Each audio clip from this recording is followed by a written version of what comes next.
is that I think we need to look in, and we talk about our stomachs and our gut, get that gut feel. Yeah. We need to consume a lot of information, fine, and then go within and say what resonates, what's right. And then we try things and see, was I right? And then we are course correcting and editing and auditing along the way as we, you hear businesses talk about pivoting. We are our own business. We're trying to, run our machines well. And so we have a vessel to bring our spirit into the world. And we need to make sure that the vessel is optimized. And there's not a manual for an optimized vessel for each of us, because unfortunately, our vessels are like the difference between an owner's manual in each car brand of a model. There's no owner manual for this vessel. It just doesn't exist. There's a series of loose papers that if you're great, you can assemble all those loose papers and create an owner's manual for your vessel. But that takes work and time, and you have to go, oh, this one's wrong. And you take page 6 out, you put a new page 6 in, you try that page 6 out, and you go, okay, this page 6 is right for this time in my life. And then you end up with, by the time you're about to go in your box, you've assembled your manual and your manual is done. And you're like, okay, I'm done, off to your next chapter. But it's a lifetime's work to work on your manual. Yes. And your vessel is in the best state when you work on your manual, as opposed to deciding that, quite frankly, that overwhelming task of working on your manual, you just can't go there, which is something that a lot of people get to. Hello, everyone, and welcome to the Eat Real to Heal podcast. I am your host, Nicolette Richer, and on today's show, we have the wonderful, the kind, the intelligent, smart, beautiful, just am so in love with this human being, this fellow human being on the planet, Jason Antony. Now, Jason Antony, you might know him as the co-owner of MeeT vegan restaurants in Vancouver that he started with his wife, Linda, and his friend, Evo. Now, their mission is to help transition the mainstream to eating more plant-based vegan foods in a friendly, accepting, and engaging venue. And if you've ever been to any of his restaurants, you know that the food is delicious. They've spent the last 20 years in Vancouver owning and operating a total of 8 restaurants and organic grocery stores throughout the city. Now, Jason was one of the first doing this in Vancouver, which is incredible because for most of us, we've seen the organic vegan trend rise over the last 5 to 10 years, but he was really there at the forefront leading that charge. Jason is also the founder of Vegan Supply and their newest project, Friend Faux, that is moving beyond the restaurant and food world into looking at all the different products that your body touches on a day-to-day basis to ensure that they come from beautiful organic vegan sources. Now, on today's show, we are going to be chatting about the fact that Jason wasn't always a healthy guru that you might see him as now. He was diagnosed at 25 with Crohn's disease. And if many of you know about Crohn's disease, it is a debilitating gastrointestinal disease that you end up getting put on lots of medications. And then after, it's really just goes downhill after that. It can result in having your bowel resected and many other operations. And it's very much an uncomfortable illness to live with. But like most people who end up finding a solution to their condition, to their illness, it was probably because they read a book or watched a documentary or somebody suggested something to them. And for Jason, it was a GI doctor that told him that he was going to have to live with this illness for the rest of his life. But that was something he wasn't willing to accept. And so in this podcast, we're going to be taking you through the trials and tribulations, the twists and turns of literally watching Jason go through what it was like to be diagnosed and then reverse his disease with food.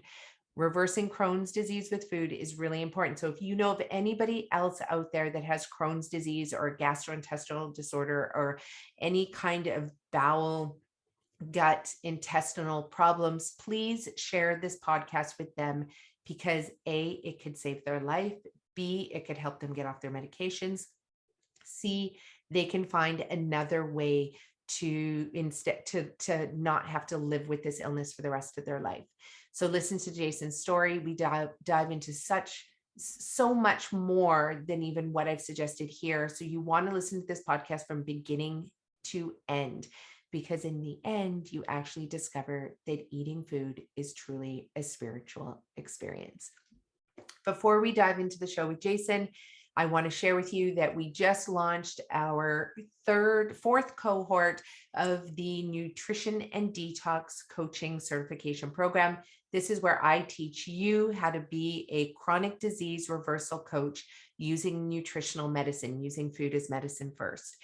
And on top of that, we're also training 1,200 restaurants this year on training all of their chefs so they can also learn the art and science of preparing food that heals instead of making food that harms. Unfortunately, so many chefs, just like so many physicians, are not taught about food as medicine. And so they don't know. They're out there preparing the foods that they think you want to eat, the foods that are rich in flavors, that taste amazing on your palate. But then by the time they hit the gut, they're doing more harm than they are good. So we're going to be training 1,200 restaurants around North America on how to add menu items to their existing menu so they don't have to redo their whole entire menu, but all they need to do is add menu items that are going to be available for anyone out there who wants to use food as medicine to heal themselves from any type of chronic degenerative disease. So if you know a chef out there or a restaurant owner, please tell them to head over to Greenmo University. That's Green Mustache University at greenmustache.com. And there we have all of our courses listed, including the Nutrition and Detox Coaching Program and the Chef Training Program. So please forward them their links, forward them this podcast, and I hope to see you in our courses soon. See you at the end of the show. Hi, everyone, and welcome to the Eat Real to Heal podcast. I'm super excited to have Jason Anthony on our show. Jason, welcome to our podcast. Thank you so much for having me. It's a pleasure to be here. I'm looking forward to this. Yeah, I'm looking forward to it too, because we spent, I think, almost a couple hours chatting a couple weeks ago and just getting to know each other better, because we've been in the same space of providing vegan meals in the food industry to, thousands of people for a long time. I've been following the work that you've been doing, but it's the first time we've actually been able to sit down and get to know each other, which has been a delight for me, a true delight. It was great. That 15-minute call ended in 2 hours later. The time zipped away. It was great. It did. Yeah. And we have definitely lots more in store, because we're going to start collaborating on some good stuff to just do even more good work in the world. So I am excited for that too. But for today, you have an incredible story to share. And I can't wait for you to be able to share that with our audience, because there's so much more to you, as there is for every human, but so much more to you than just what people might see when they walk into your restaurants. So you have several restaurants. Can you tell us about that first? You bet. Yeah. So right now we have a restaurant group called basically MeeT Restaurants. We have our first location that was MeeT on Main and 27th in Vancouver. We have our second location, MeeT in Gastown, and we have MeeT in Yaletown. So yeah, those are the three restaurants that we run. Yaletown opened up a couple of years ago, 2 or 3 years ago, just before the pandemic. Actually, not longer now, but yeah. Mm-hmm. So that's the restaurants that we have. Predating that restaurant in Vancouver, yes, we had Deviate, which was our first restaurant that we opened in 1994. I know, we were talking about that and I was like, what was I doing in 1994? And I was like, oh, right. I was just like in my gap year after graduating from high school and had not ventured into this world just yet. No. So yeah, Deviate was great restaurant down on the Yaletown side of Davie Street. There's a park there now. But what was interesting about Deviate, it was a late night restaurant. We were open during the day, but we had DJs and live bands and poetry readings. It was an amazing artistic space. The front of the building was painted different every month with the graffiti community. And we had vegan and vegetarian items on our menu back then, and it was quite, it was a unique space. It was a special space, but yeah, it was a chapter as well. And tell us about what who were your customers at that time in 1994 with Deviate? I think, I would describe us as the alt thing. Like, it was an alt crowd kind of thing. People who just didn't want to go to Cactus Club, Earl's, Milestones, and all the conventional franchise establishments. Yeah. And so we had that, we had that Amsterdam feel to us. Like, it was kind of a very European feel in the space. Outside, the front of the building was changing every month, but inside, the art was changing every month. We had artists come in and do their own shows. We had, collaborative shows where you'd have tons of different artists working on a theme. And the space was really dynamic in a lot of different ways. The staff was eclectic, the menu was eclectic. And it was a special space for the time. There's only a couple spaces like it. Yeah. But it was fun. It was a really fun place to be a part of. It was great. Yeah, it almost feels like the world needs a place like Deviate once again, like once the world can open up and the COVID pandemic is behind us, and, a place where we can gather and collaborate and bring art back in together. And, really just, it almost sounds like a healing place, actually, on multiple levels, not just through food, but through community gathering, collaboration. Yeah, I would say that it was healing there's a lot of healing that went on there, but I'll remind you, it was open till 4 a.m. Oh, right. Sure. It was a bit of a party place too. So I think what it was is it was a very artistic social space. Yeah. And so in that way, it was definitely nurturing and healing, but people were drinking really late and hanging out, and I'm sure they were going out after that. So right. it was a different scene, and we were open during the day, and as I said, we had a lot of raw vegan items then. So we did have nurturing food, but we also had food that had the sugar, salt, and fat in it. Like, it was a mix of all of it is what it was. Right. Right. And then after that, what happened? You had another place that, did you create it or did you shift and work there? Remind me about Anthony and Son. Okay, so I think one thing that's important about Deviate is that we had a fire there. I don't know if I told you that in the story. So this is, was very kind of very difficult time, is that we had a fire while we were open on a Sunday night. I had a customer call me and say, "Hey, your business is on fire." Of course I didn't believe them. I thought they were joking. And I said, well, like, how come my staff aren't calling me? And they're like, they're busy trying to help. Like, we had a busy restaurant, and it was like maybe 6 or 7 o'clock at night at the dinner rush. So it was pretty full on trying to really understand and process that. It lasted a long time. I went into a bit of a depression afterwards, and because it was such a big part of who my identity was. And so that was challenging for some time. The city ended up building a park where that business was. And I went through doing a few different things. I worked for an organization called Green Table. It was a nonprofit helping greening restaurants. Yeah. That's something I did for a period of time. And then there was a gentleman who had a grocery store that was struggling in Surrey. And I ended up coming in. He was going to get out of the business. He was actually dealing with an illness. He was dealing with cancer. And I came in, and at the time, and for some time before that time, I was already looking at, the foods I ate, the choices I made, because I had already transitioned to veganism. And so I just made an offer on the business. We took it over and changed their primarily produce business, small produce business, into an organic store. And so we just shifted the market. We turned it into Anthony and Sons. And Anthony and Sons was this place that became this haven. Really, it was all about foods to support healing. Because I had went through my Crohn's journey. I probably was diagnosed. Yeah, I was probably diagnosed in about 1995, something like that. We'd opened up Deviate in 94. And, around 1995, I was diagnosed with Crohn's. And so I had went through quite the journey in trying to understand Crohn's.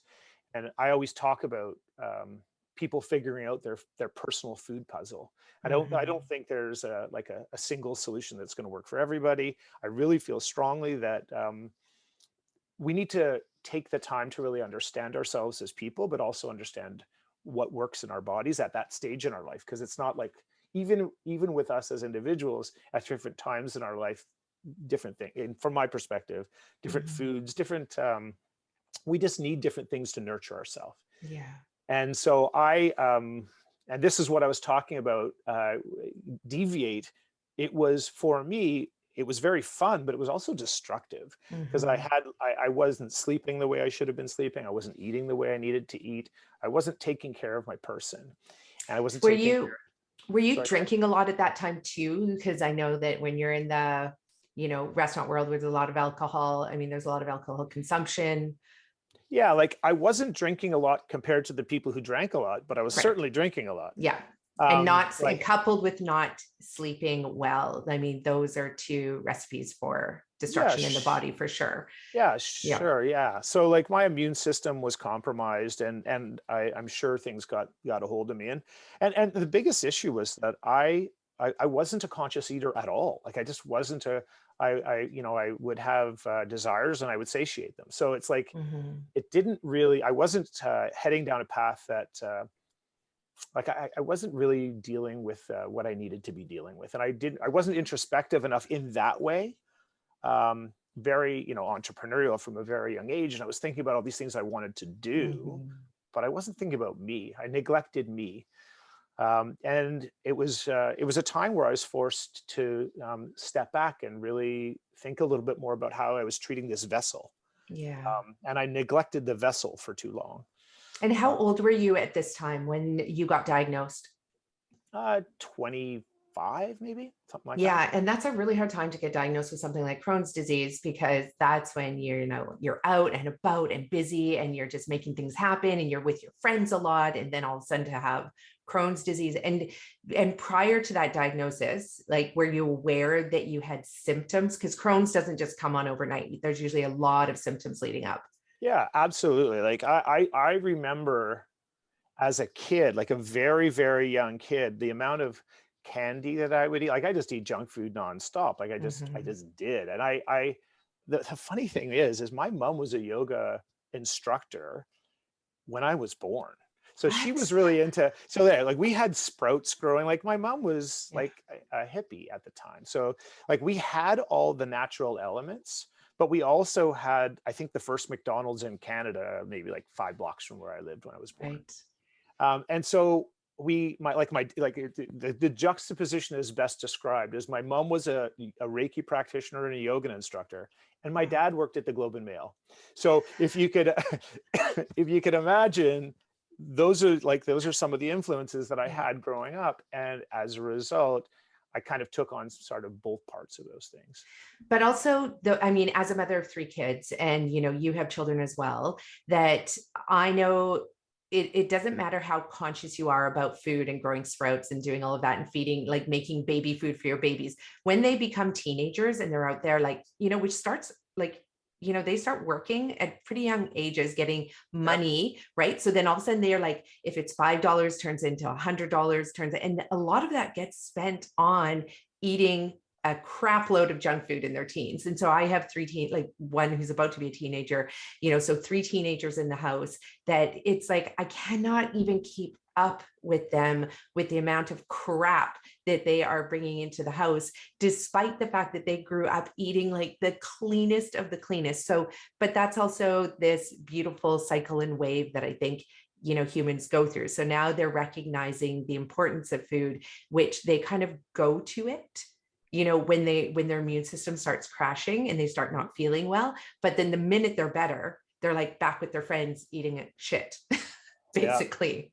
And so, but you cycle back. It's just interesting because it reminds me back to the time where growing up, it was a treat for us to have TV dinners and all these things that are like, it's amazing the poor quality food. We thought it was a treat. It was actually a special thing. Yeah, me too. Yeah, Chef Boyardee. I remember the first time, like my mom never bought it, but a kid in school had it. And I was like, oh my God, that smell, like I want it. And I remember craving Chef Boyardee, never allowed to have it. And I only had prep dinner the first time when I was 29 years old, first time ever. And going to McDonald's was like a once in a year thing. Yeah. Yeah. Whereas for now, it's almost a daily thing for a lot of kids. Yeah. So if you layer on those food choices with lifestyle decisions that, I think lead to compromise our immune systems, Yeah. they're compromised.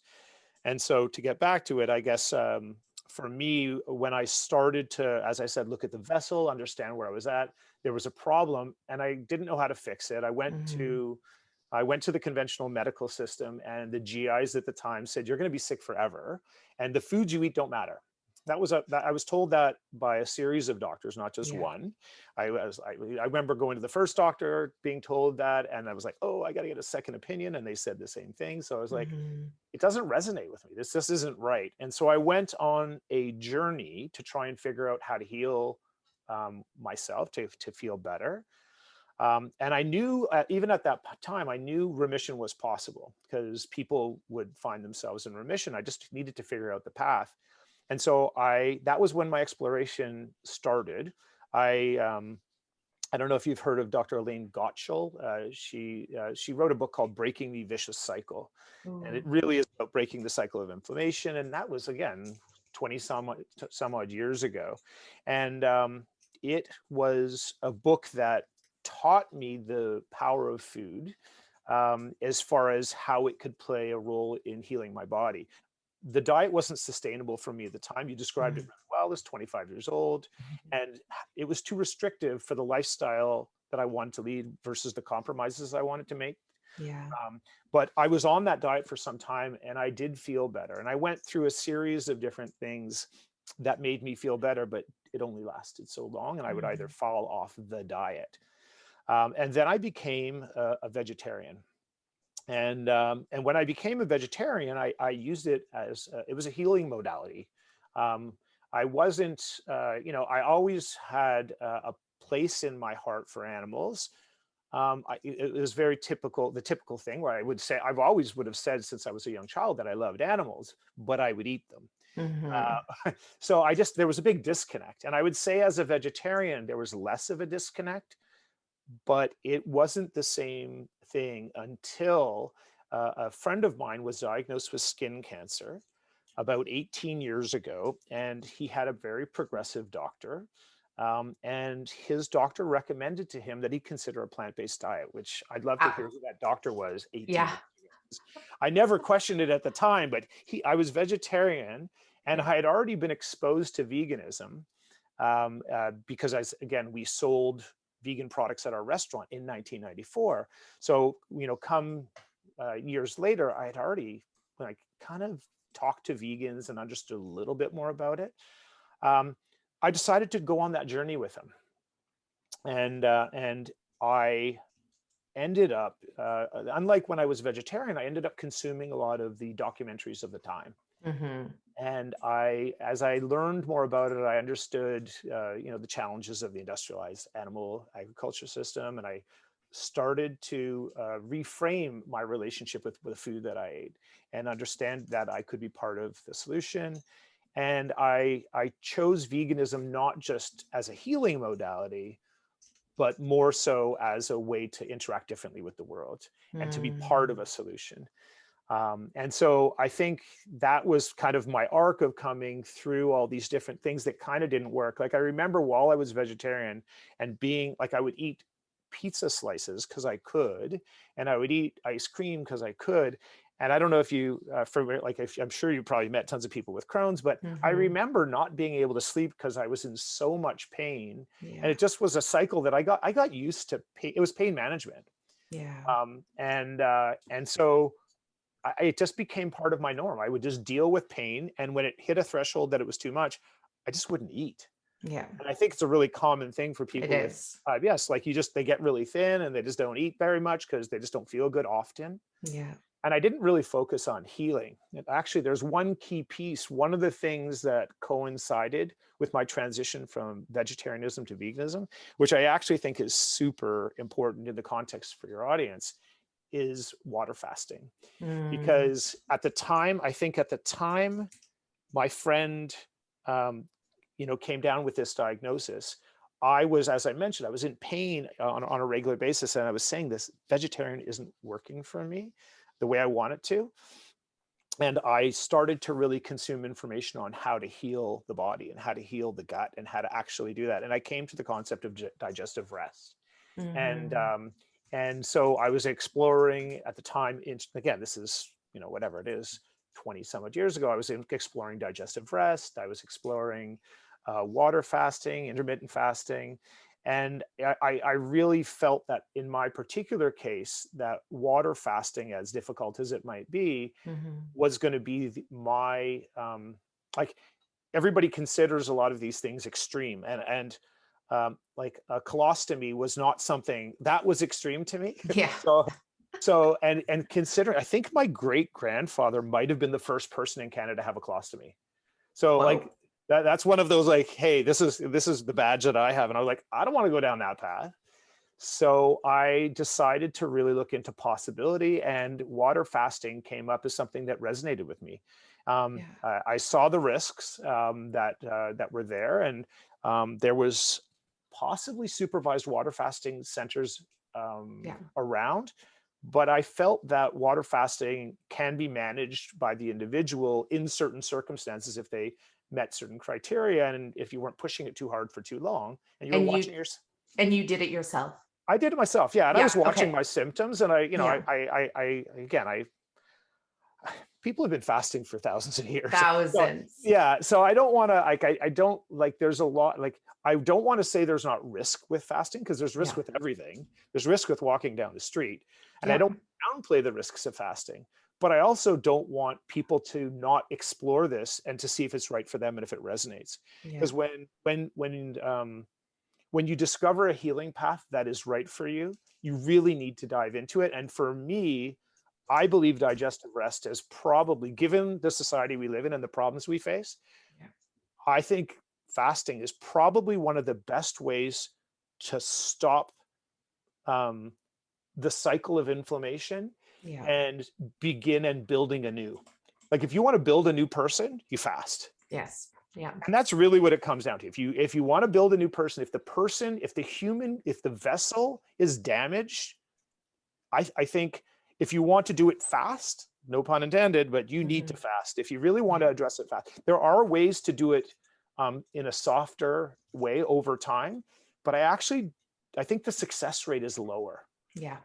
And I just got to jump in because there's so many beautiful things here that you've said. And actually, I was just thinking, like, okay, you know what, Jason, you're going to write a book, because there are, like, even just a book on quotes. We could do that right now. But let me just go back, because there's a few really important pieces that I don't want to go over too quickly. So one thing that you said, which I really, really love this, is when you got diagnosed with Crohn's and you're a 25-year-old, like really still a kid, right? You're a 25-year-old kid on the planet. Even though we call them adults, but youth is a definition that, so you said, I knew remission was possible.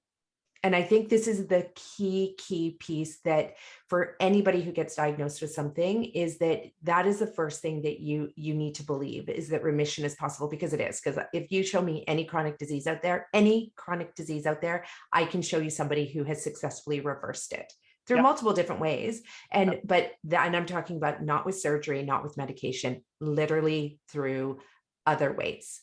Natural ways, healthier ways that don't, have all these side effects. There's another thing that you said, which is really key as well.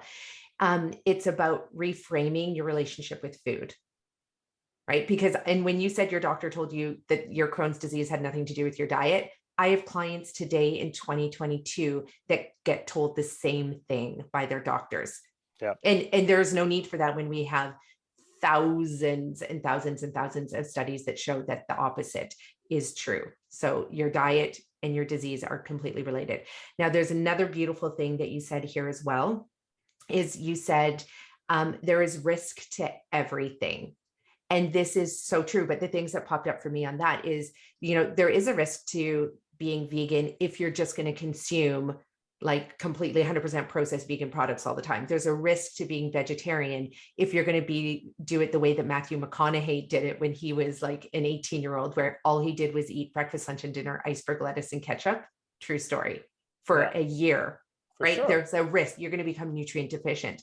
And then the last thing that you said that I really just want people to hang on to is that you talked about rebuilding your human body, and that is so powerful. And I think a lot of people, because we're not taught science and biology and chemistry in the context of the power of our human body to be recreated, right? We're talking about it when we talk about trees and grass and animals, but this is what we need to be teaching in school. And it's your ability as a human being to be able to rebuild your body. And I love that. So and then the last thing, there was 5 points actually, is this digestive rest piece, which is so critical for everyone who is listening to this, that you might think that fasting is a new trend, but digestive rest, fasting, AKA fasting, has been around forever. And I love that calling it digestive rest is such a beautiful thing, because we rest ourselves every night for hopefully 8 hours. And we also need to rest our digestion, especially in a society that overconsumes. We overconsume everything, especially food. Yeah. We need to rest our second brain. Yes. Is really what you know what I mean? Or our first brain, depending on what you think. But like it needs to, like, we all need downtime. And so it's super important. That's these are gems already. We can end the podcast right now and be like, okay, everyone, as you were, because if people just implemented these 5 things that you just said, like, the world would be a different place. So I have to ask you, because this is quite profound what you're saying you did at this time, the fact that you knew remission was possible. And do you think that has to do with the way you were brought up with your mom, that you were more exposed to this at that point, being 25? Or where did this innate knowledge come from? Is this just something you knew inside yourself? Had you watched some documentaries? Was it really triggered by the documentaries? I'm really curious about this side of yourself, because most people never make these realizations in their entire lifetime. Yeah, so I guess it's really hard to pinpoint it right now. I give you some things that I think led to it. Is I think I grew up on after school specials and the food pyramid, and believing everything I was told. I thought that, like, if I was able to purchase certain foods at the store, that they were good for me because they wouldn't be allowed otherwise. Like, I just assumed that I was being taken care of and nurtured by the system. Right. And so when I started to discover that it wasn't all that it was cracked up to be, I think that experience with the GI, when the GI said there's nothing you can do, that put me back in my seat, where I said, this doesn't feel right. Like, it just doesn't feel right that the food that I eat doesn't have any impact on my digestive system, and I'm just dealing with a genetic disorder that it's kind of my what I'm going to be faced with the rest of my life. And so while I saw that as possibility, sure, I still see that as a possibility, I didn't see that as the only way. And so I wanted to delve into it a little bit more. And once I started to delve into it and do the research, I started to find out that other people had success doing a range of different things. And so it's not like every time somebody took this action, they had this result. So it wasn't so scientific that it would work for all people. Yeah. And that's when I started to get this sense of this personal food puzzle, that I have to figure out what's right for me. And I think that's the piece that I think is the most important thing when I'm ever giving advice to people, is that we're living at a time right now where people tend to discount what people have to say about a lot of different things because they don't like what they say about a certain thing. I don't like what you say about topic A, so I'm not going to listen to topic B, C, D, and E. And unfortunately, we need to listen to all of it about most people. And we need to extract the gems from everybody. Like, we're kind of like miners, and we need to extract and give value to everybody. And people take from each other what they wish to use at that time in their lives. And from me, what I found was I started to do the exploration. And what happened was I gained this, and this is going to be terrible, but I gained this distrust for the medical system and their myopic view of healing. And so once you start down that path, it's a rabbit hole, right? You go, oh, what else should I question? The food pyramid might not be right. And it kind of set on this thing, and not of like absolute distrust, but questioning. And once you start to question it, really, that's when you get empowered. Like you have to question. Your most loved and trusted people, they might believe something in full sincerity that they tell you, and they just could be wrong for you. Mm-hmm. And so it's important for us to always delve in. And this is the other thing, is that what's right for you at one point in your life might not be right for you at another point in your life. Yeah. When your body's in fight and flight, what you need is really different than when your body's at rest and maybe a little Totally. more sedentary. And so that discovery and that constant exploration is something that I think is a really important point for all of us. The other thing, though, that is kind of the opposite of that, one of the biggest things that was my transition was I couldn't live my illness anymore. For the first few Mm. years, I lived and I had this identity of, I am sick, I have Crohn's. And I was like, I was going to choose health instead of choosing illness. And I Mm. think when you layer on all those different approaches, I started working towards health and I found the path towards health. Um, but for many, many years, I spent too much of my energy with that illness identity, and it always acted as a limiter to me. Mm. And that's where you just can't give your energy that way, in my opinion. I think you really need to focus on where you want to be, where you want to go, and how you're going to get there, instead of keeping yourself trapped. And I was trapped for a while. Yeah, that's a huge realization as well. And I can't even imagine what that must have been like for you. I can imagine it for my clients that are like in their 40s and 50s. There's a little bit more groundedness in their thinking, but it sounds like you already had that then at that age, which is, like, this part is just blowing my mind because of the fact that most of my clients that I see, when we go back through their health history, their symptoms started when they were young, in their teens, in their 20s, but they just ignored it. They kept shooting the messenger. So taking the pain pills, like you talked about, you were managing pain on probably a daily basis, but they were just shooting the messengers that were coming. And then it's when they hit their rock bottom, in their 30s and 40s, that's when they start the questioning process. So yeah, this is incredible. And I wish it was something, how do we teach this? That's what I'm mining for in you. It's like, how could we teach this to young kids so that they don't wait until their 50s or 40s before they start taking this quality of action? But I guess it's a journey for everybody. And your journey just started a little bit earlier. Well, yeah, I think there's two things that come from me for this. One is that I remember as a very young child having my mat that I would lay down on, that I had this like magical connection to. Mm. And if I had a stomach ache, I would lie down on there and I would feel better after lying down on this mat. And so I must have had like I must have had a lot of digestive challenges at a younger age, and just found management tools. They weren't anywhere near as bad as I experienced. Like it wasn't like pain that would keep me up at night and where I had to have a shower because it was so bad. I just had to do something to distract myself from the pain, which it was when I was older. But it was definitely stomach discomfort. I definitely had Mhm. that growing up all the way through. So talking about not paying attention to the messages, that was definitely the case. So anyway. Yeah. And I mean, you're a kid at that time too. So of course that makes sense. Like, your pool of resources tends to be a little bit smaller at that point. And because we know, like you talked about, our second brain or first brain being our gut, and we know that gut brain axis connection. So I just want to talk about your mental health at that time. What was that like? Did you notice something? Was mental health being affected, or were you running on adrenaline at that time? Because here you are running deviate and lots of things going on. What was that like?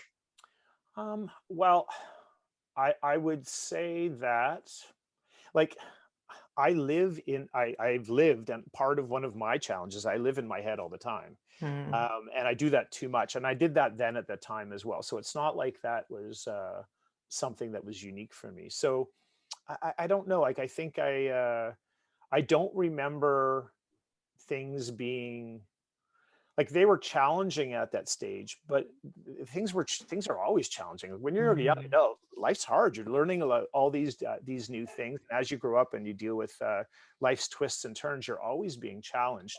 I don't remember being less equipped or more equipped at the time. Um, like I just remember there being, it was more cyclical than anything else, is that Mhm. sometimes I felt equipped and sometimes I didn't. That's probably the best way as far as recollection of the situation. Right, Yeah. right.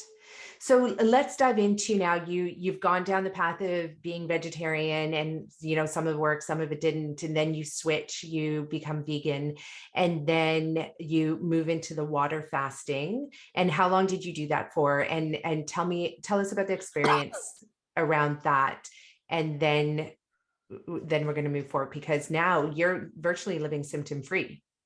Correct. So basically, so vegetarian, water fast, then vegan. That's the cycle. Okay. And Okay. so it was during this water fast, and yeah, it was 10-day water fast. So it was for my first water fast, that was a long time. That's a long time. Yeah. And anybody who's ever researched water fasting, you go through a lot. Like I had a lot of healing to do. I had a lot of scar tissue I had to deal with, and so I probably, like, if at that time I went longer, I think I would have healed more. But it definitely felt like I had a lot of side effects, as far as, like, I remember certainly having the equivalent of flu-like symptoms where you're, not quite hallucinating, but very airy, like Mhm. super airy during the time. And I had a lot of headaches, and yeah, I just went through a lot of different symptoms. And I also, like, I'm not a runner. I know you're an endurance athlete, I think, right? So I haven't experienced this runner's high, Yeah. and that runners seem to get. I probably had it through snowboarding and other things, some of it, but the clarity that I experienced after coming through this near the end of the fast, which is, it's so funny. I started to experience this fasting euphoria, and I was like, okay, I'm done. But yeah, it was magical. It was really special to see the world from that perspective. Um, and Yeah, it was a very heightened awareness phase of the experience, and it gave me a respect for fasting, which is, just listening to myself talk about it this way. It's surprising that I don't fast annually. It's like Right. it's amazing, like it's amazing that I don't do that, because I know I'm not saying a 10-day water fast is necessary every year, Yeah. but there's probably something to like a cyclical water fast. I think Yeah. I think this is my message to re-explore where water fasting would fit into my day-to-day life, especially as I get Yeah. older. Yeah. Yeah. Anyway. Yeah, no, and I completely understand. Like, there's a therapy I teach, and sometimes I wonder, I'm like, why am I not doing it all the time? Because I feel so amazing. I have that mental clarity that is like outstanding. I have unlimited energy. When I do that, like the energy, I couldn't imagine even having more energy than that ever. And I wouldn't even need it. I wouldn't even know what to do with it. And so, but we also know that as humans, we like to avoid pain, we like to avoid discomfort. And so once you've done something like that once, like, it is a commitment to do that, right? It's a lifestyle change, even if it's only for 10 days. And so then we naturally are more inclined to, avoid doing things like that again, as opposed to when you're religious and you have an entire community, of accountability partners out there once a year at Easter, watching you, or at Christmas. Certain religions fast at Christmas or over the holiday. I shouldn't call it Christmas, it's over the holidays. And so it's just naturally built into a way of life. And unless you're following something like that, you have to do it on your own, and that's hard to do. Yeah, no, it's funny, like, it's funny how you described fasting as hard. It's not, like, fasting creates a lot of ease. Like, you don't have to think about, like, the amount of time and energy you think about what you're going to eat, Yeah. preparing the food, eating the food, cleaning up from the food. Yeah. It takes up a massive amount of time. It's actually way easier to not eat. Yeah. Where it becomes challenging is our constitution. Like we think it's burdensome to not eat. Yeah. It's kind of like we think it's burdensome to become vegan. It's actually burdensome to not become vegan. Like when you eat Right. better, it frees you. It It actually, does. you feel better. And fasting is very similar to that. It's just, our relationship with food and those cues of us wanting to eat and how we answer back to those desires. it's a mental game. It's really a mental game. And that's what I mean. I don't mean the fasting Yeah. itself, that process of but it's setting up mentally for it. It's like getting prepared to be like, okay, I'm going to commit to these 10 days. And it is that mental game to be like, because I know for myself, like when I stopped drinking a couple of years ago, I wasn't a big drinker, but I decided to try 1 year, no beer, and just to see. So, and I said, well, I'll just do it for 30 days. It turned into 2 years. And, but it was like just setting up for that. And then also it was in the moment of the, alcohol being presented in like a social situation, it took energy, mental energy to be like, actually, no, I'm not drinking. So it's more the setting up for it than anything else. I think it's more that hump you got to get over. And that in itself too also takes courage, it takes energy, it takes, preparation, telling other people, like there's a lot involved in getting ready to do something. And I think that's what I meant more than actually doing the fast itself. Okay, so here's my gem that I extracted from this is that the mental fitness, yes, that like we work a lot of muscles, but the mental fitness, like working that ability to not to listen to those requests for those things that don't nurture, that's a muscle we probably need to work on a more regular basis. So we don't it's more I don't want to say we're more in control, because it's kind of like we're more doing what we're supposed to be doing. We're more in touch, less in control, more in touch, like is probably where we want to be. And I think we need to figure out what type of exercises will strengthen that part of our constitution. And I'd be curious to figure out, obviously now I have to spend some time to try and figure out what that means and understand that a little bit, but I love it. I think it's great. So no, this in itself opens up a whole nother podcast for you and I to go over. It's that mental fitness, and how we do that, especially in a world of instant gratification. Like, you have food 24/7, you never even have to go look for it or hunt for it or anything. And, why would you put yourself in a situation of, almost depriving yourself of food or meat or dairy or anything like that? Like, it's quite remarkable. So you had mentioned to me when we met previously that Earthlings, you had watched Earthlings.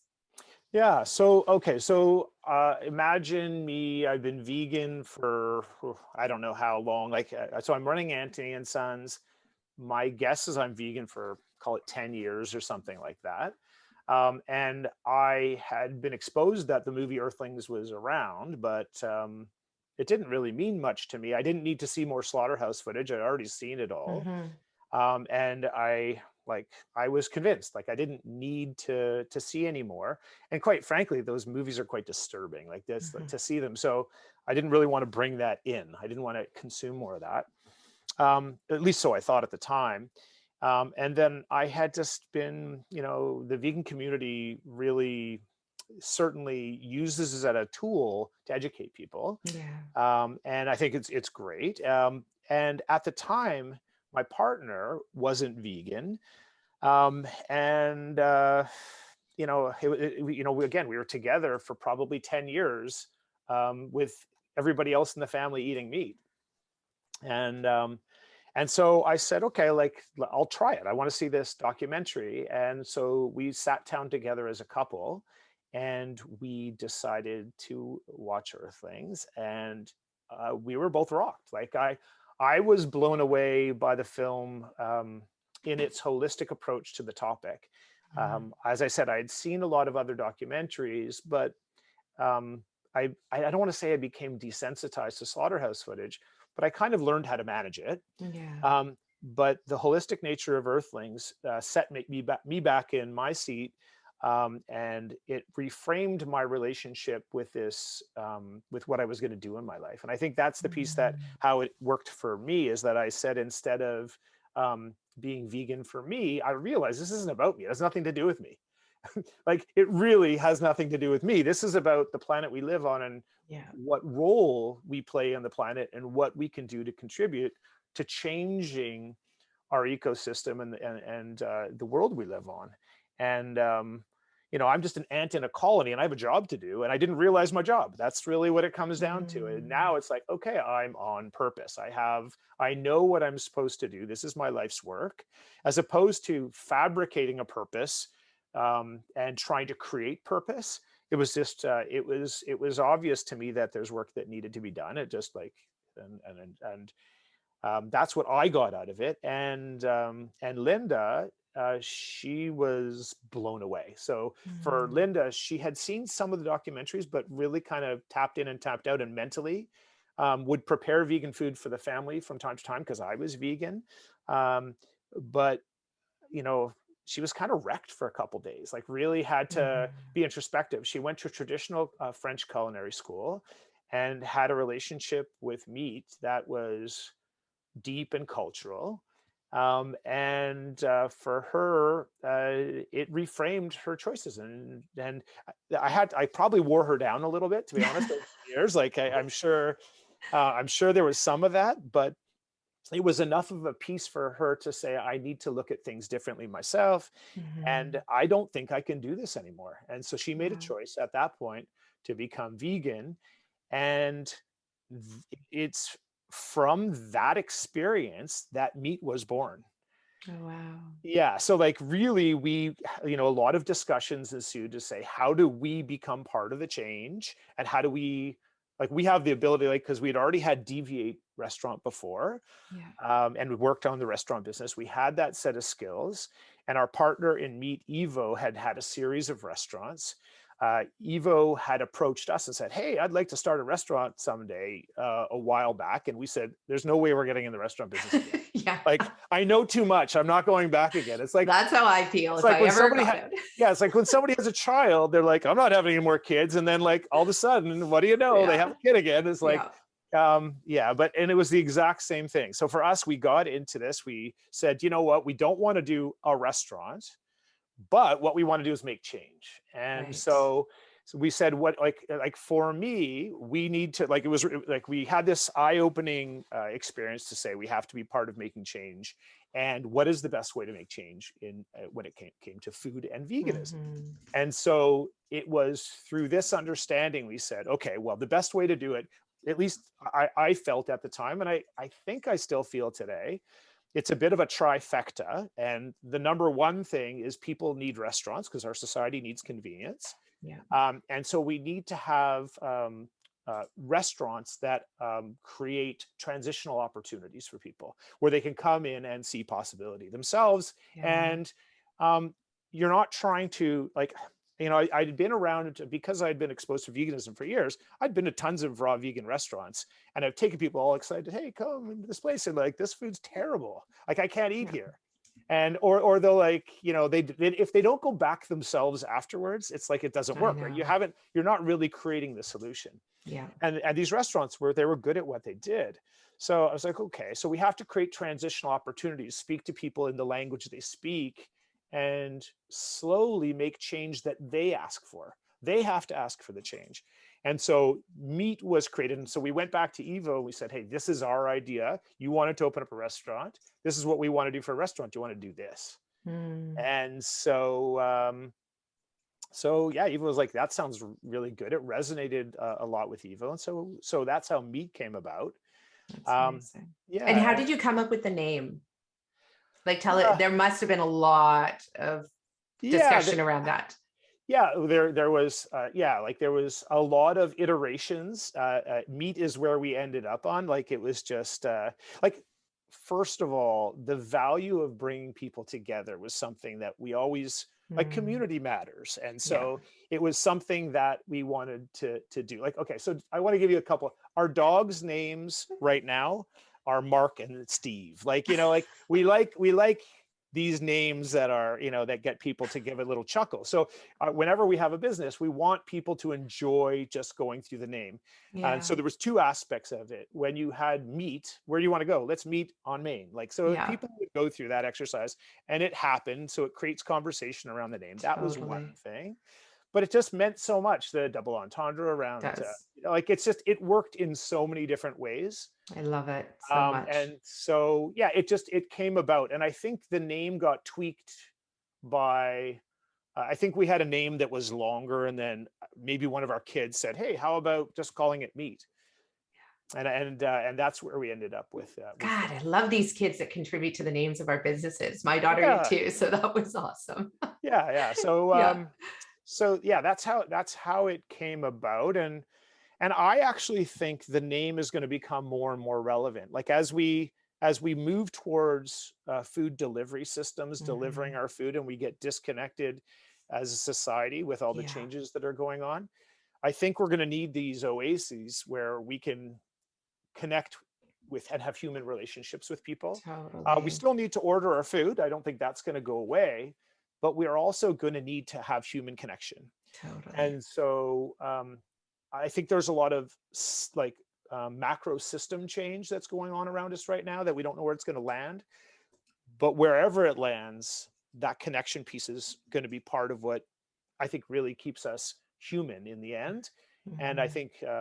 think MeeT is going to be more relevant than ever as time goes on. So Yeah, I mean, yeah, the name itself, again, just from the name of your restaurants, we could have, again, a whole nother podcast, especially in the concept of, at the time when you created MeeT. I mean, this is when the whole entire alternative meat industry, lab grown meat, the Impossible Burger, Beyond Meat Burger, everything like this was just like in its infancy, and if it was at all. no, And nothing was around. Like yeah, when we started, nothing was around. There yeah, was Field Roast was in Seattle, and a couple years into it, or a year into it, Beyond yeah. Meat had started, but they weren't even making the burgers they're making No, today.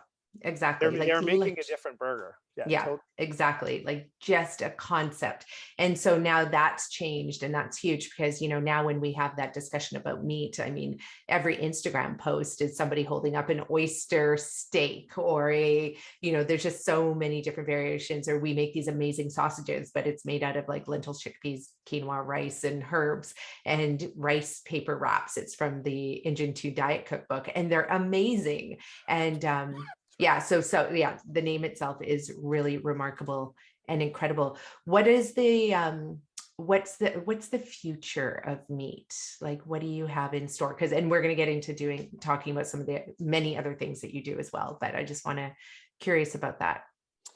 Yeah. So the future of MeeT, I think, like, there's a few things going on. Number one, we have to, we go back to, like, we want to transition more people, really, at the end of the Hmm. day. So we are kind of exploring different strategy on how we do that. At the end of the day, we want to get into communities that are the equivalent of food deserts Yeah. and provide solutions and transition possibility. So what does that mean, and how does that work? Well, I think what it's going to translate to, like, right now we have 3 locations in the Lower Mainland. um, I think we need to get outside of the Lower Mainland, and Hmm. that's really what we've been actively looking at spaces for some time, and we're not finding the type of experience that we want. So I think we're going to have to modify what that experience is, because it's really important for us to, even during the pandemic, we want to get momentum and really focus on the change piece and make sure that we can still open up new markets, because Hmm. Vancouver is, I don't want to say it's saturated, but Vancouver is a beautiful place to be vegan. It is. It's amazing. I love Yeah, it. like if you want Mexican vegan, you're there. You want sushi Yeah. vegan, no problem. You can have Yeah. any type of cuisine you want, Ethiopian, like, it's just like you can eat whatever you want, almost Yeah. whenever you want. And it's being made in many cases in an exclusively vegan restaurant. Yeah. So you don't even have to deal with cross contamination No, and, oh, there's a chicken wing in your fries or something. Like, you don't have to deal with any of that crap anymore totally. in Vancouver. So it is great. Now, there are a lot of places that are underserved and come with great risk to open up a new business. Hmm.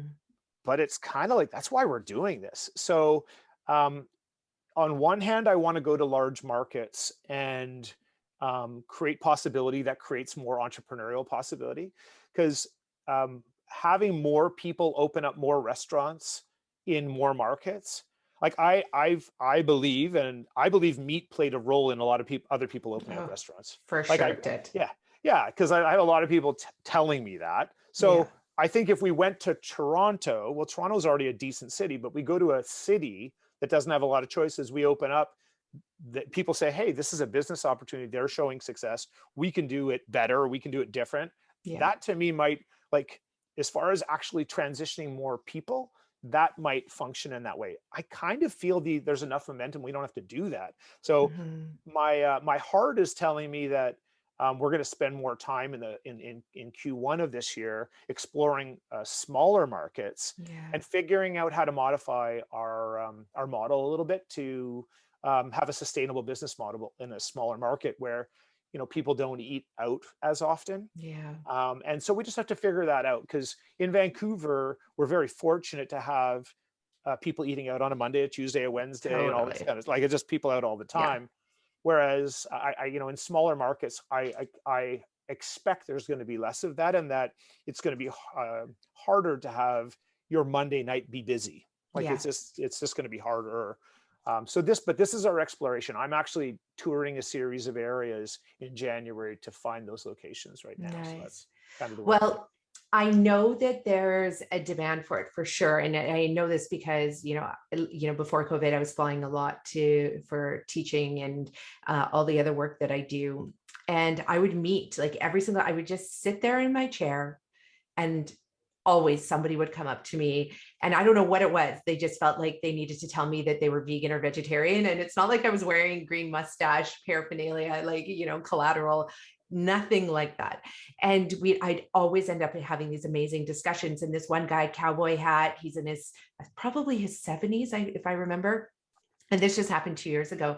And he was from, oh my gosh, where is he from? Idaho, and super small town. And, we start chatting. He's a trucker. He lives on the road pretty much like 80% of the time. And he's vegan. Right. And I was like, what?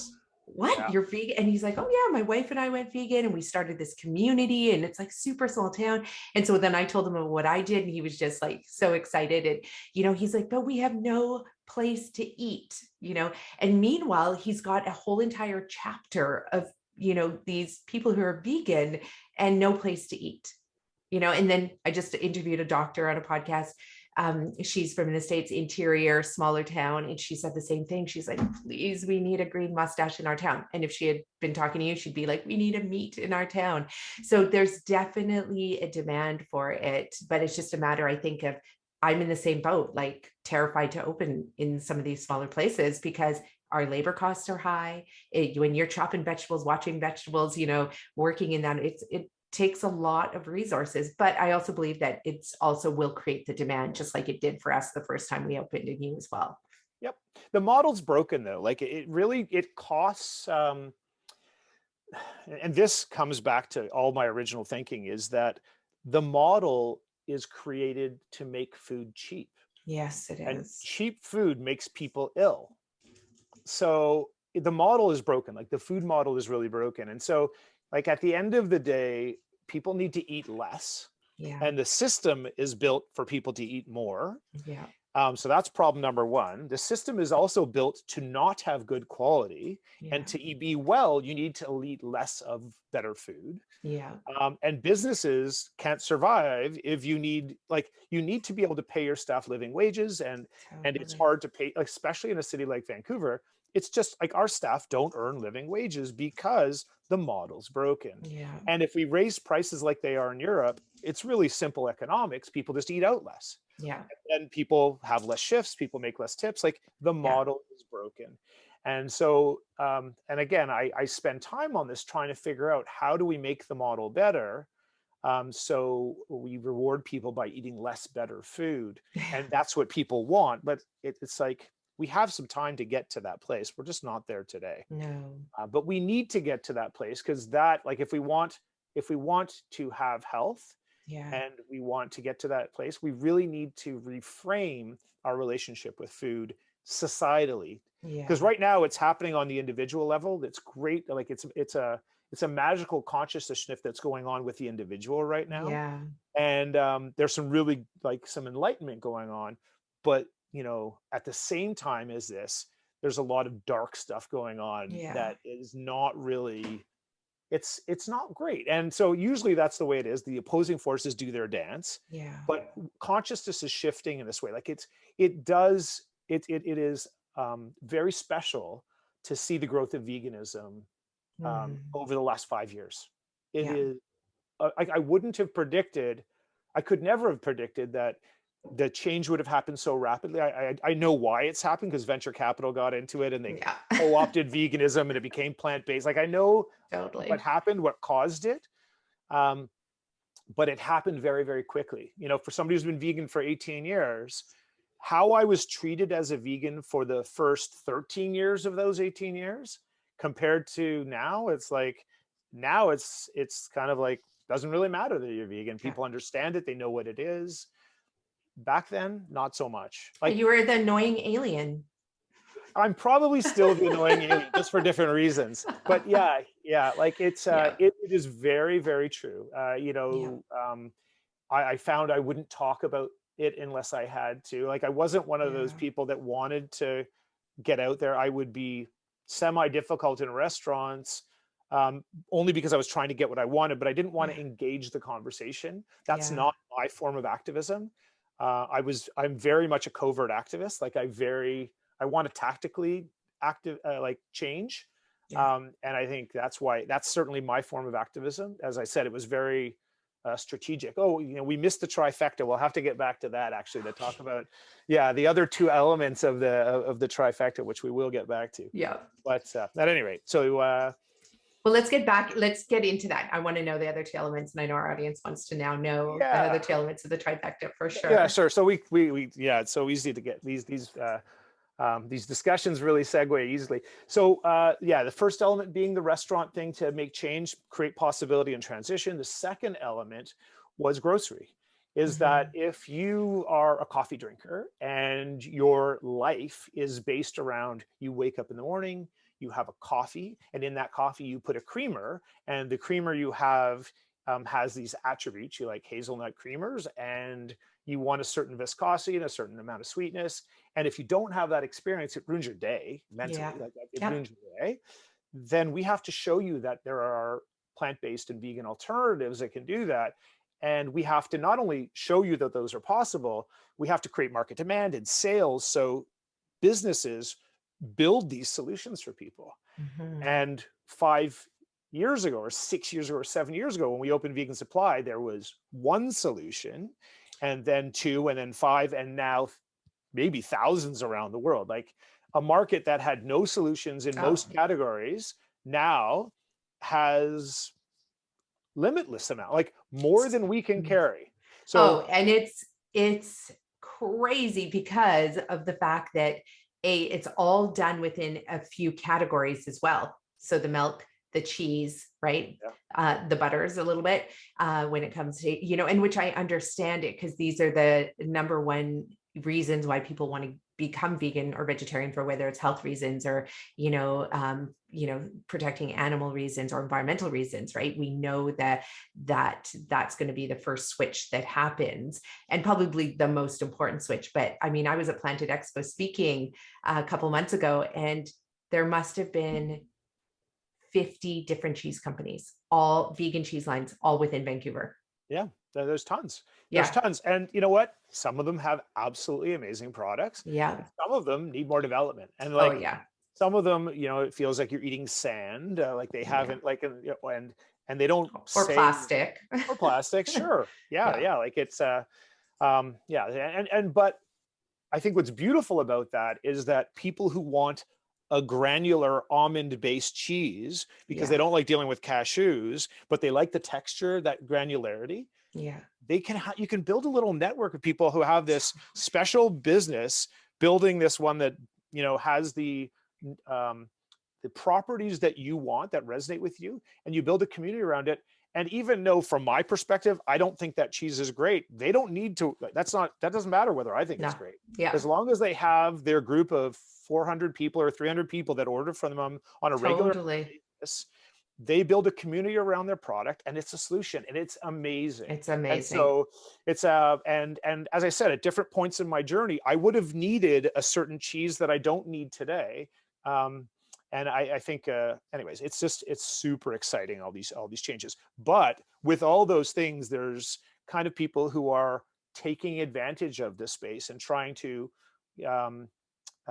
really just profit off the space. They don't care about the roots of it. And for me, I'm actually okay with it if people kill less animals. Like it's not the way I want to see it happen, but I've watched so much change happen that our system, as I said, is broken. So to play within the system to make the change and have the system work on our behalf has been part of this strategy, is get them to make the change we want, because it's making money for them. I don't want the money. You guys can go ahead, make all the money you guys want, create all the public companies you want, and let's make the change. And we'll do it in a lot of different ways. Like, to me, activism has always been like that.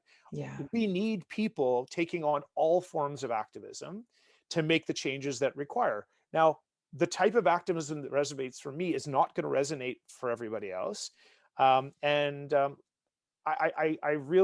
grateful the people that stand outside slaughterhouses and block trucks and make people think there's a problem with our system. How are we letting this happen?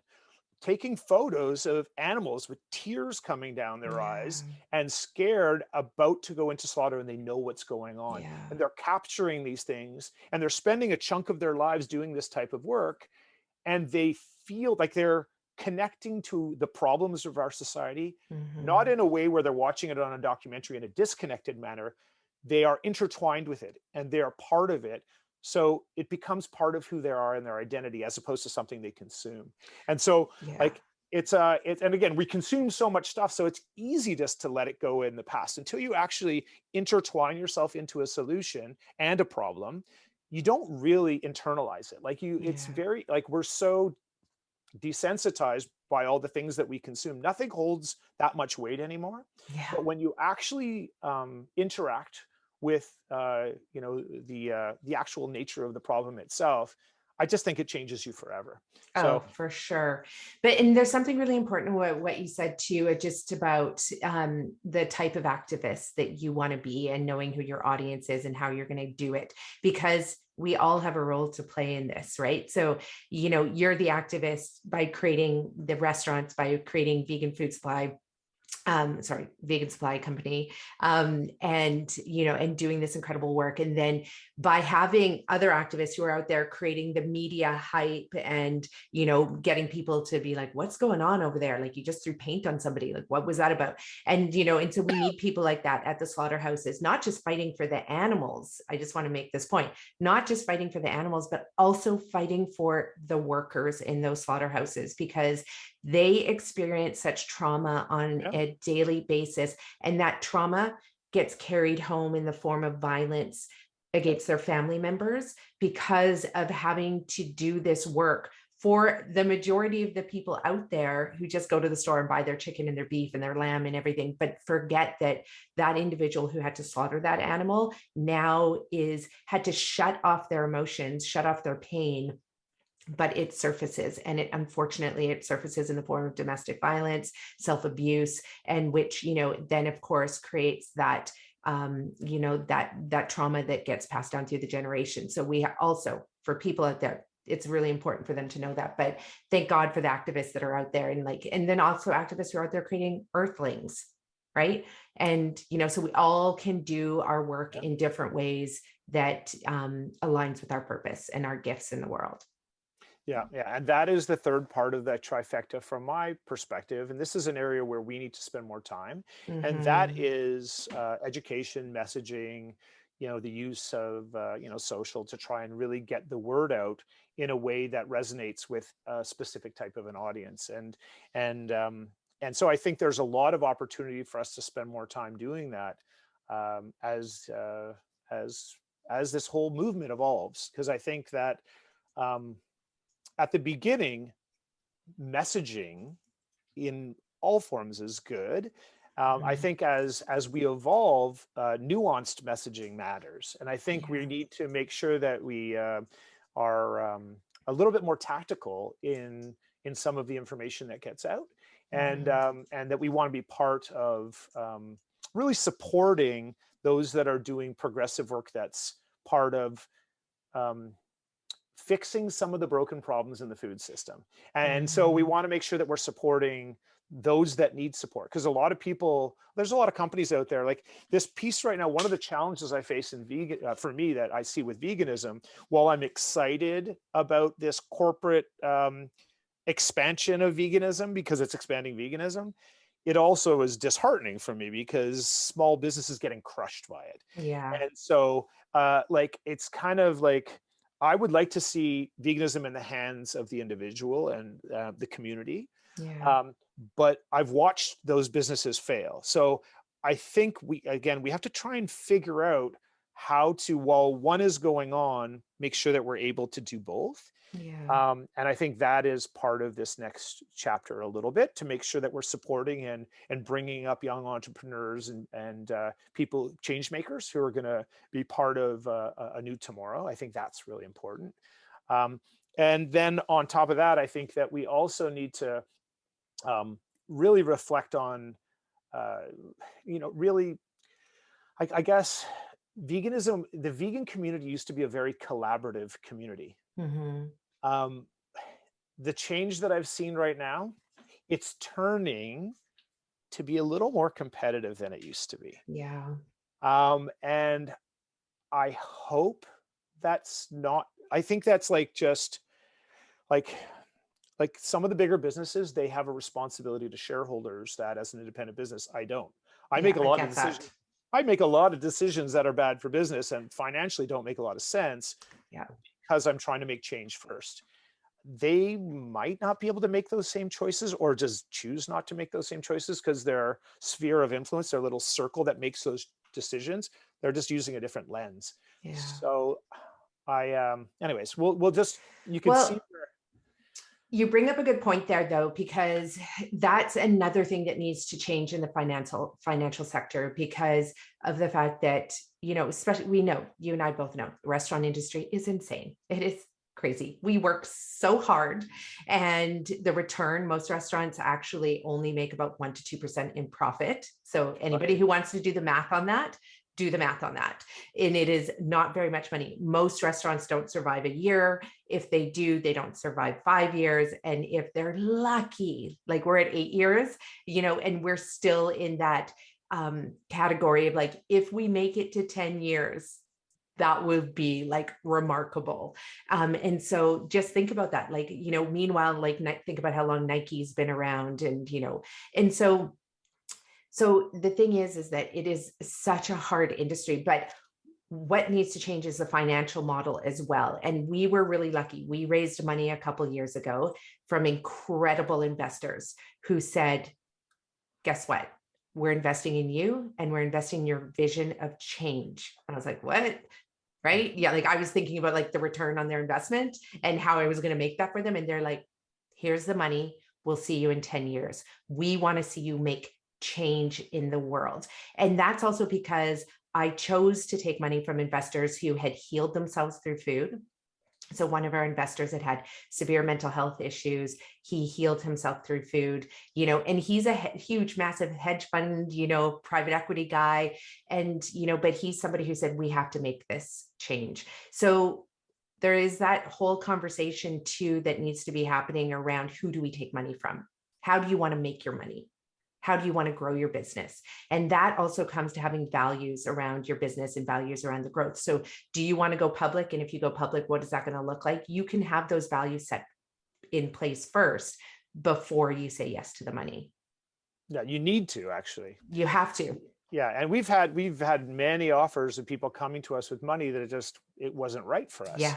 I haven't had the offer of somebody come to me say, hey, we'll give you unlimited money because we want to make change. We haven't had that person. However, there might come a day where that's right. To be fair, we haven't looked for any of that money. Yeah. And maybe, if we looked for that money would come to us. But I think it's exciting. That comes back to that consciousness shift.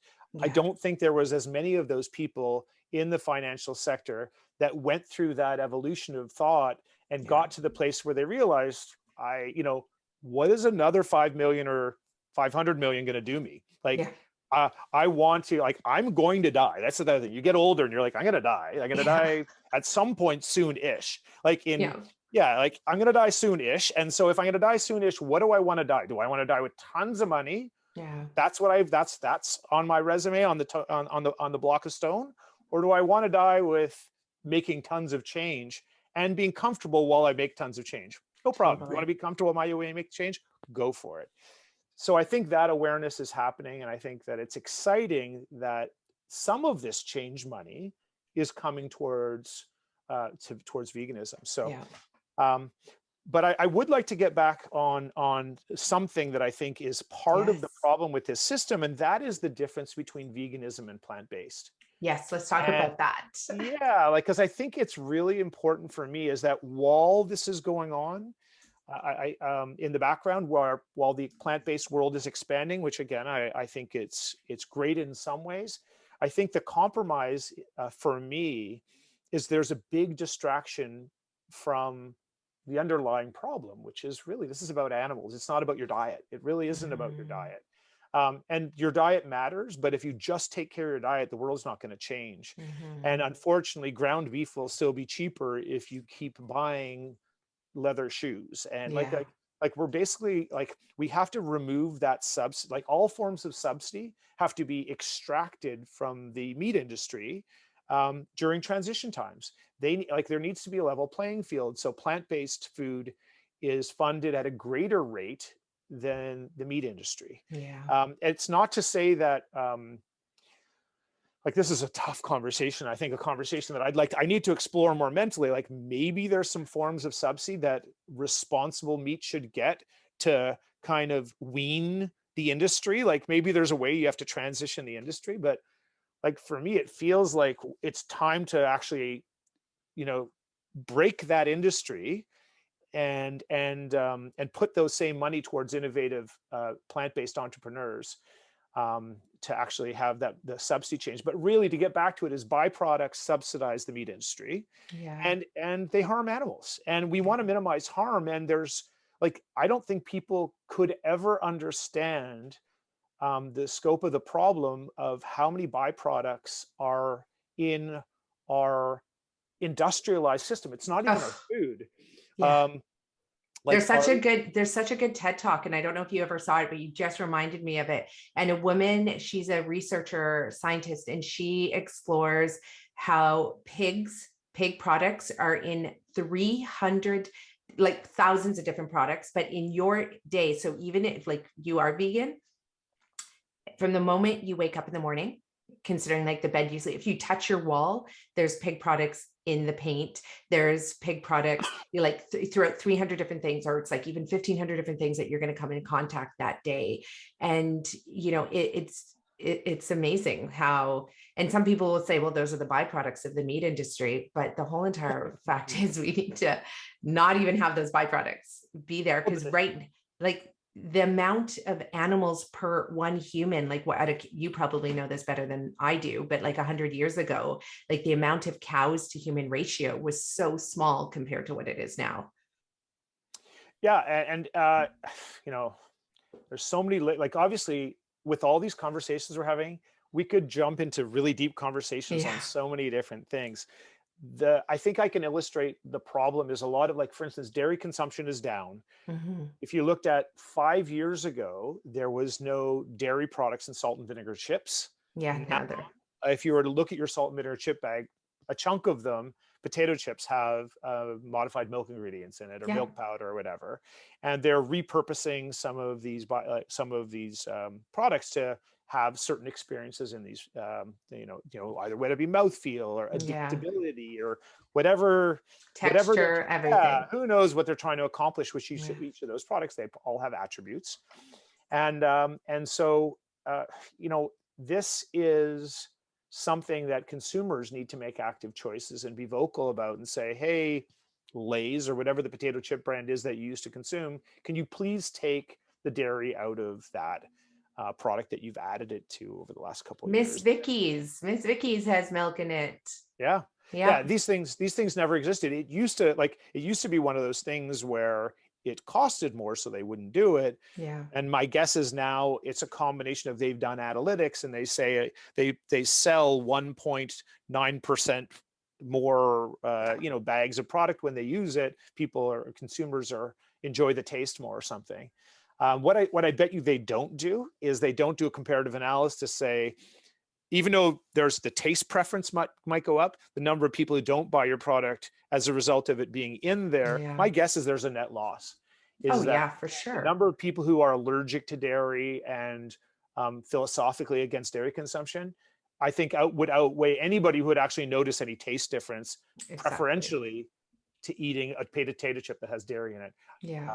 I'd be really confused. Again, I'd like to know more about why that even is. But to get back to it, though, the vegan versus plant-based thing for us, I think it's really important that if we talk about small entrepreneurs, we need to support small entrepreneurs that are looking into the alternatives solutions. And so there's really cool ones coming up. I think there's mushroom leather, there's pineapple leather, there's like people are creating all these things. And I think that, again, for listeners out there, I'm not saying you should just get rid of all the stuff you have and go buy more stuff, but when you choose to buy a bag or a wallet or a belt, you might want to just do some research and say, is there an alternative to an animal-based product that can work for me for a long enough time that it makes sense for me to have that? And for people who are into fashion, who want to consume more, for them, it's a lot easier. Some people want to buy a wallet and have it last for 10 or 15 years. But other people want to buy something and consume it on a more regular basis. For those people especially, please integrate plant-based products into your purchasing. It really shifts the world we live in by doing so. And I'm glad that you brought that up, because this is something I struggle with, because I used to be in waste management and government, and that was one of the projects that I had to manage. And this whole recycling program that we have, like, it's a bunch of bullshit, right? Like, we have to do it. You have to do it. So please recycle. But if you actually knew what was going on behind the scenes, like, it would break your heart. But we have to recycle because we don't want that going to landfill. But what happens to the recycling is what you need to be questioning. But so it's not about recycling, it's about reducing and reusing. Like, this is the most important thing you can do. Like, if you're already recycling, amazing. Now you can take it one step further. So what do you think about this? Because I don't call myself a vegan, because I still wear the same leather belt that I had when I was 17.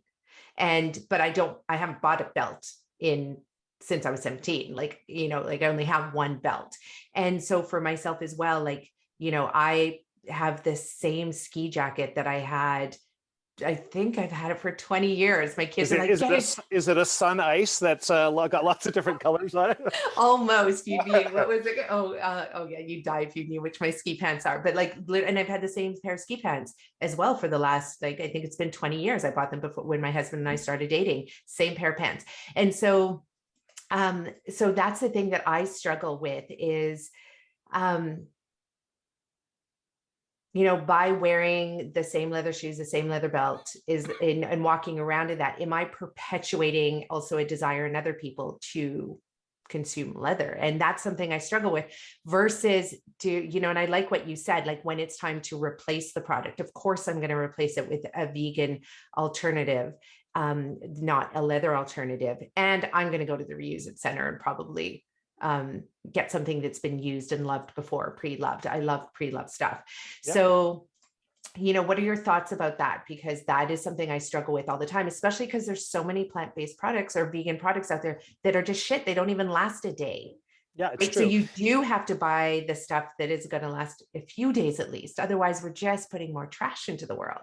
Yeah. So I would say that my thoughts around this have evolved over time. I guess there are people who, it's kind of like we talked about transition in the food community, is that some of the food choices that people make aren't the healthiest choices, but it's a transition away from eating more animals. We live in fast fashion world right now. We do. So you can have fast fashion that kills animals and you can have fast fashion that doesn't.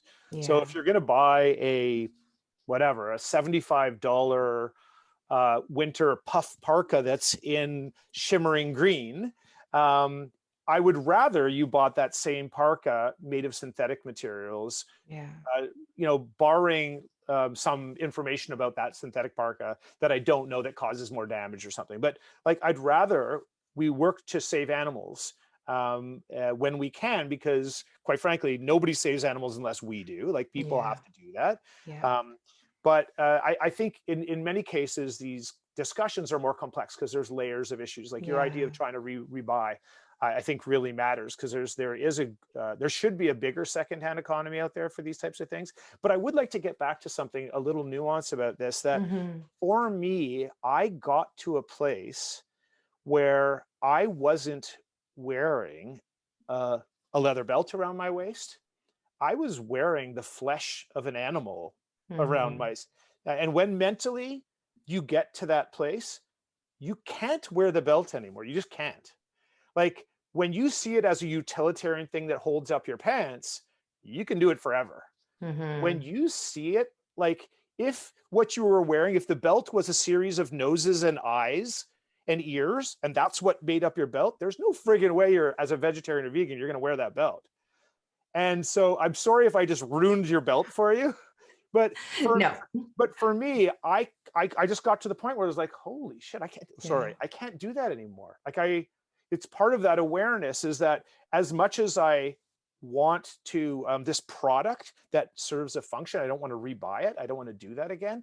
I also can't have that animal on me anymore. Like, I can't do that. The animal made a sacrifice. There's tons of other people that can wear this animal if they want. Some people would say give that to somebody else who could rewear the animal, Yeah. so we don't have to buy another one again. That's possibility. There's a lot of other people who have this school of thought, is like, let's put that back to the ground, let that animal go back to the earth. Yeah. And I don't know which one is right. I'm concerned that somebody would buy another leather belt. But yeah, I think for me, I got to the place personally where I thought I was just going to replace everything over time. And then I was in a situation where I don't wear a lot of stuff. Like, I wear one Mm. belt. Like, I don't wear 10. I'm No. not into fashion. Isn't my most important driving factor. So I tend to wear one pair of boots, one pair of shoes, and I wear them until they wear out, and I get Yeah. another one. And I have a couple things for occasions that I never go to. So it's like, like, especially in COVID, like, I just don't go to those Oh, things. now we're not wearing like 90% of the clothes that are in our closet at all because we're all working from home. Sure. Yeah. So again, can I replace one pair of shoes in 2 years? The answer is yes. And can I Mm-hmm. make a responsible choice when I do that? The answer is yes. Yes. Yes. And so that is the path that I chose. Now, I'm very, like, I'm in the community in such a way that for me, it has a greater importance than maybe it Yeah. does for other people. But to go back to my perspective, like, when you reframe what you're doing when you use these animal byproducts, Mm-hmm. I will say for veganism, I don't know if you've experienced this, but when, like, there was a transition that happened to me in my vegan journey. For the first series of years when I was vegetarian, as I said, it was very much a diet. And then it switched to a lifestyle, and I understood the problems around what was going on with animal agriculture and the environment. And I really understood the holistic nature of what was going on. But during somewhere, and I can't pinpoint the time, but somewhere in the arc of my story there, I discovered that, like, I re-looked at animals, like, you don't see them as food anymore. Like, it is as Mm-hmm. um like, crazy of a thought as eating another human is to eat another animal. Like, it's just, they're just not food. They're not on that. And there's most of the vegetarians and vegans that I know haven't made the mental shift that I'm talking about. Like, you just can't understand the shift that happens until it actually happens. And that's why byproducts and all those types of things are, like, for a lot of people, um, like, a little bit of something is okay, but it disgusts me now, the thought of Yeah. an animal product in my food. Like, No. again, what's odd is that if somebody else is eating meat, it's not my preference, but I don't, like, it doesn't stop me from socializing with them. I Mm-hmm. can go out to a restaurant, but for me, myself, I don't look at it in the same way at all. It really is as out there as somebody eating another person or their pet. Like, they literally have their pet dog and they just said, you know what, I'm hungry today. Let's eat, Joey or something. Like, it's just, Yeah. And I don't think most vegetarians are in that space, or vegans are in that No, space. and I know what you mean by that. When you arrive at that place, it is profound. It's like there's no going back when you arrive there. Like it is a shift on the deepest cellular, spiritual, mental, physical, emotional level.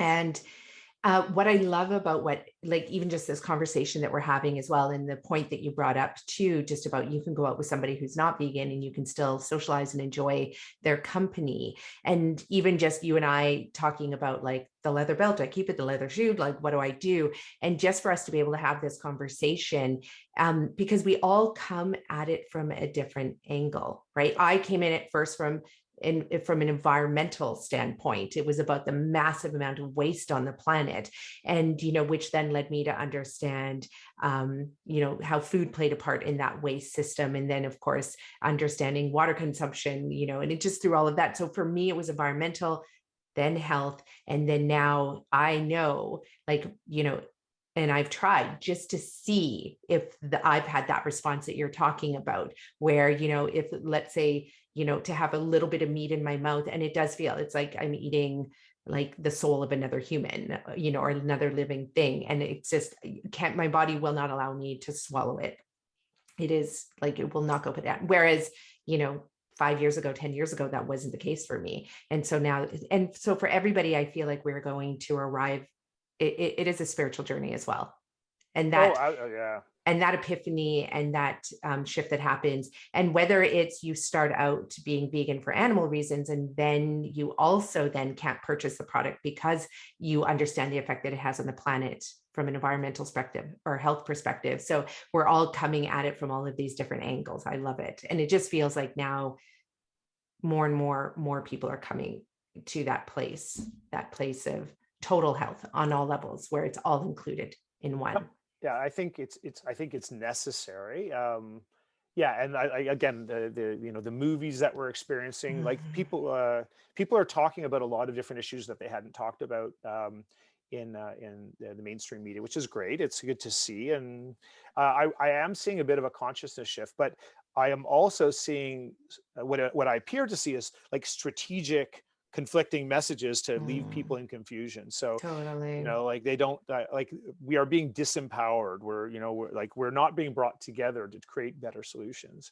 We're being disempowered because we don't know who to trust. And this whole idea of false news and stuff is really unfortunate, because it does create a lot of wavering, where people are left crippled and they are indecisive on how to, like, they're not, people aren't being empowered with hope right now. Yeah. And so I think it's really important when we're trying to make change in this area that, all the change makers need to be creating consistent messaging for them. And it's not going to be the same messaging, but they're building audiences that subscribe to what they believe in and are congruent with those thoughts, and enough that they can actually act, because people need to make change. And the only way they're going to make change when they're empowered and are hopeful. So we need to make sure that everybody, all the different people in their form of activism, need to be on this path of empowerment, and because otherwise we're just not going to get anywhere. And so I think I feel sorry for people in the noisy environment that we're in right now, trying to consume all these different media sources that are very, very loud, and are arguably so loud that it's very difficult to know what to trust. It's a challenging time, and I think this is why you described it as a spiritual journey. I think people need to, again, if I was to touch on this in a very quick way, is that I think we need to look in, and we talk about our stomachs and our gut, get that gut feel. Yeah. We need to consume a lot of information, fine, and then go within and say what resonates, what's right. And then we try things and see, was I right? And then we are course correcting and editing and auditing along the way as we, you hear businesses talk about pivoting.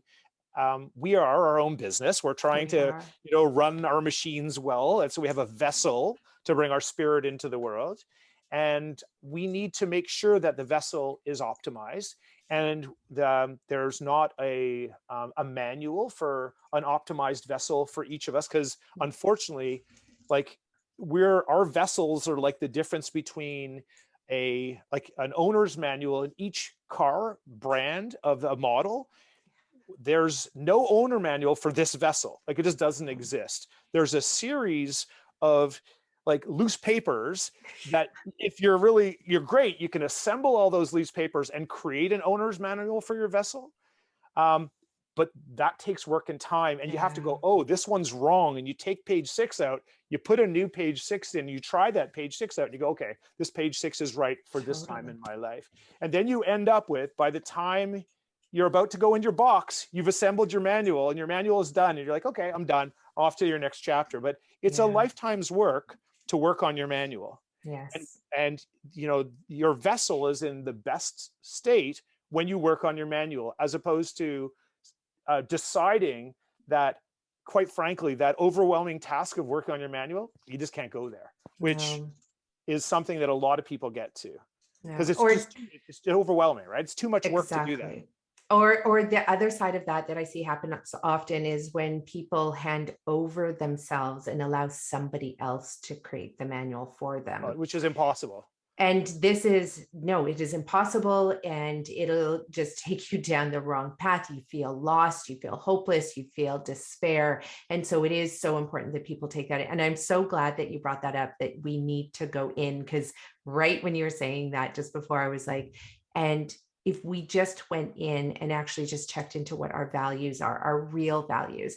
And when I do this work with my clients, the real values that come forth are things like kindness, compassion, empathy, love, and then when you apply those values to finance, to the food choices you're making, the other consumer choices you're making, the relationships where you want to spend your money, everything, then it allows you to make those decisions so much easier, despite what all the noise is out there. So if kindness is something that you really value, then that kindness can't just be kindness for yourself or your child. It has to extend to kindness for everything around you. So the animals, the workers at the slaughterhouses, et cetera, et cetera. And so I think that's probably one of the most important things that people can do right now, is to go within and check into what their values are. Yeah, they have to, create a compass and just let that compass guide you. Yeah. And you can modify the compass, I guess, as time goes on. There is something I want to touch in on, though, because I think I want to be careful not to mislead people when I'm saying, when you create that manual for your vessel, I don't want anybody to think that I don't think the conventional medical system, I don't think people make all their decisions based on what they feel. Like, oh, I feel I should do that, because we have a lot of voices that tell us to do things we shouldn't be doing. So I don't think the average person should exclusively do any one thing, or they're going to end up in trouble. If you listen to any one source, you're going to have troubles. If you're listening to your doctor every day and you've handed your health over to your doctor, you are going to be getting the benefits of your doctor's intelligence, but you're also going to be getting the compromises with their biases. Yes. And so it's like, so what I'm trying to, and I really think it's really important here, is that it's really important to consume a lot of information, especially when you're dealing with problems. Get a lot of information on the table, talk to people you respect their opinions, listen to what they say, and have people guide you and give you suggestions. But you might get different guides in different areas for different things. And I think not only you probably should, because some people understand the nuance of you as an individual better than others. There's just better sources for certain materials, and you got to go with your gut.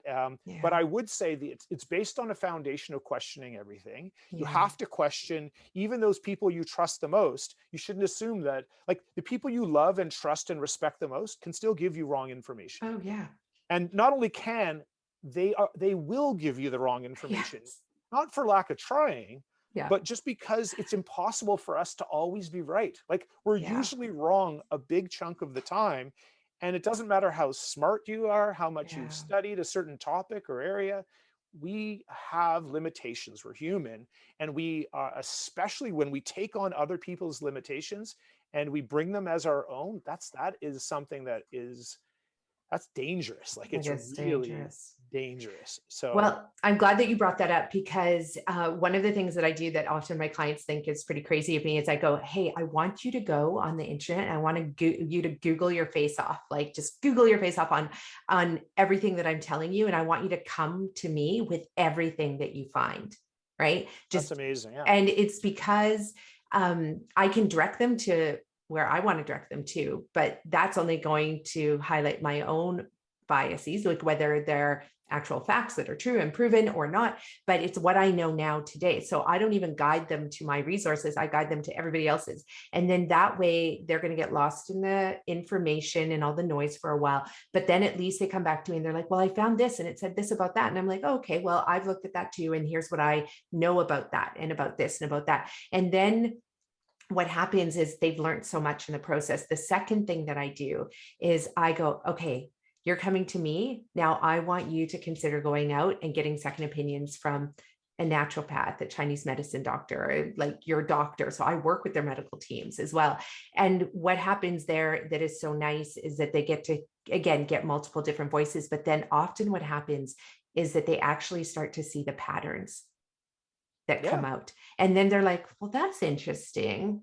That doctor said diet's important, or that doctor said plant-based would be better for me. Maybe that doctor wouldn't have said, I want you to switch to a plant-based or vegan diet, but they did say plant-based. And so then the person's creating their own patterning. And then they're starting to also realize how to, within the noise, there are those gems. And that brings us back full circle to what you said right at the very beginning, right? It's to go and take all the things that feel right, sound right, and all the gems from all of these different areas. And then that's when you're assembling your own manual. Yeah. And I think it's really important is you also have to understand that you're going to be wrong. Yes. You're going to be wrong. You're going to try things and you shouldn't have tried those things. And you shouldn't try things. It has to be a risk. There has to be a risk reward equation in your head that goes on, right? It's like, if you're going to try something, like I wouldn't all of a sudden, like I think Wim Hof, I love his cold immersion therapies, but I wouldn't jump into the Burrard Inlet for like 3 hours thinking that cold therapy is going to be good because you're going to die. Yeah. So like you just like there's some things that you have to balance all this with a risk reward equation that you put in your head. And the guides that I'm talking about, I'm not saying do everything on your own. I think Google research is great, but it's also you have to be in a state where you can discount most of the information that you're going to get because most of it isn't going to be correct. So it is a dance, and I love the service you provide because you're really I like the concept of a guide and somebody who's going to really shepherd somebody along the way to make their discovery. Because when an individual makes a discovery through collecting all that information, they internalize it. When they're told something, they might preach it, but they don't internalize it. Yeah, like it's just info. Yeah. And when you internalize something, it becomes part of your constitution until it's not relevant anymore. And so I think part of this whole process is to create that discovery and not preaching is part of a solution, but really we need to create environments where people can learn. Yeah. And so like, I love how you deal with your clients. That's just, that's amazing. So. Well, and it's, I learned that from, probably other coaches, teachers, people who had also done the same for me. And I just know that that's how I learn as well, is that nobody really makes a decision to do something cold turkey overnight. It's actually been the accumulation of information and all these little different gems that have come in over a long period of time that you may or may not remember. A lot of them you forget, but they are there in the subconscious working their magic. And so then usually it's just like that tipping point in the case for, your wife, your partner, that watching Earthlings one day, but she had multiple different messages, just you were born into a yogic family, mom, and, with sprouts growing on the windowsill. And so your messages were coming in all of these multiple different ways that eventually enabled you, when you got diagnosed with Crohn's disease, to then be able to be open to then formulating your manual and those patterns. And so Yeah, it's a tough world to navigate in this world of, every single day there's more information created in that day that was ever created in the lifetime of information, which is a crazy fact Yep. and statistic. And so that's the thing, is that, we do have to then figure out the way to navigate that. But I think it is time, as a ritual says, to land this plane. And all that means is we're going to take off again. And I know we're going to be doing a few more podcasts because there are so many nuggets in here that we're just, we need to dive into further. But where do you want people to come find you? Where would you like people to come learn more, get inspired by you? Okay, so I guess I'll give the work that I'm doing, MeeT restaurants, eatmeet.ca is the website. We have Instagram and Facebook and Twitter and TikTok, but probably you really need to get down to the restaurants in Vancouver. Yeah. That's MeeT restaurants. We also have Vegan Supply. We have 2 bricks and mortar stores for Vegan Supply, retail store, specialty products. And we have an online store at vegansupply.ca and vegansupply.com. You can see the types of products that we're carrying today, and I would expect a lot of change in Vegan Supply in the next period of time. I'm going to be spending more of my time in 2022 expanding upon Vegan Supply and the work that we're doing there. And we're just working on our new project right now. The website is launched. It's Friend Faux, and friendandfaux.com is a piece that deals with the issue of vegan versus plant-based, and it is going to be exploring that byproducts piece and creating those solutions so people can find purses and bags, and really supporting those small businesses that are trying to innovate with plant-based materials, creating solutions. And we're going to get those out to people and make create possibility there.